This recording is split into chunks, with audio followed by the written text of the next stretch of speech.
اهلا وسهلا بكم في حلقه جديده في ما لا يسع المهندس جهل.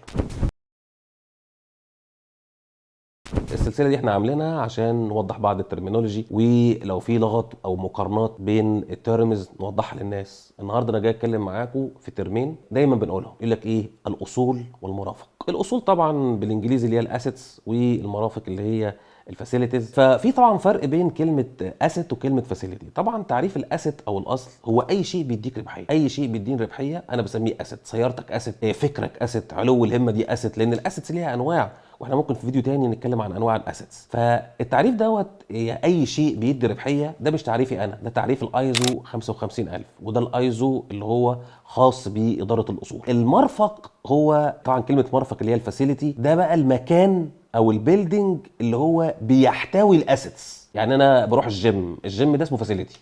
التريد ميل والارك والحاجات دي كلها احنا بنسميها اسيت. انا عندي فليت او عندي جراج، ده اسمه فاسيلتي. السيارات اللي جواها دي اسمها اسيتس. انا عندي مصنع، الماكينات اللي جواه اسمها اسيت، والمصنع اسمه فاسيلتي، وهكذا. ودايما ادي امثله، المستشفى اجهزه الاشعه دي اسمها اسيت، المستشفى نفسها اسمها فاسيلتي، وهكذا. فالفاسيلتي هو التعريف بتاعها البسيط، هو المكان اللي بيحتوي هذه الاسيت.